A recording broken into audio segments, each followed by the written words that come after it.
ఇప్పుడు ఆయన్ని యాక్సిడెంట్ అయింది అని అంటున్నారు. ఈ విషయంలో నిజంగా యాక్సిడెంట్ అయిందా, కావాలని చంపేశారా?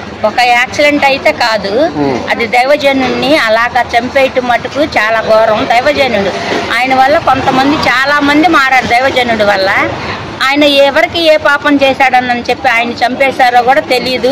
ఏంటి, ఒక దైవజనుడిని ఎంతో మంది అన్నుల్ని మార్చే దేవుడు దైవజనుడు. ఆయన 45 సంవత్సరాలకి అతన్ని 2 బిడ్డలని, చంటి బిడ్డలు కూడా ఆలోచించకుండా ఒక మంచి క్రైస్తవ దైవజనుడిని, కానీ ఆ ఊర్లో మటుకు అది చేసింది కాదు. ఈ హత్య విజయవాడ ప్రాంతంలో చేసి వేరే అతన్ని బుల్లెట్ మీద వేరే అతన్ని అట్లా చూపిస్తున్నారు మనకు, వేరే అతన్ని. కానీ అయ్యగారు అయితే మటుకు కాదు. ఎంతో మందిని అన్నిల్ని కానీ ఎవరిని కానీ రక్షించబడి మార్చే అటువంటి అతన్ని కావాలని చెప్పి ఏంటి ఘోరాతి ఘోరంగా అతన్ని చంపేశారు. కానీ చంపేసిన వాళ్ళ గురించి మటుకు చర్య చంద్రబాబు నాయుడు కానీ ఏంటి ఎవరైనా మొత్తం ఎంతమంది అయితే ప్రభుత్వంలో ఉన్నారో వాళ్ళందరినీ చర్య తీసుకొని వాళ్ళని పోలీస్ హ్యాండ్ ఓవర్ చేసి చంపిన వాళ్ళు ఎవరో వాళ్ళకి తెలియపరచండి. లేదా ఘోరాతి ఘోరంగా చేసిన అతనికి దేవుడే శిక్షిస్తాడు అతన్ని. ఎంతోమంది పోరాడుతున్నారు ఆయన గురించి, అయ్యగారు గురించి.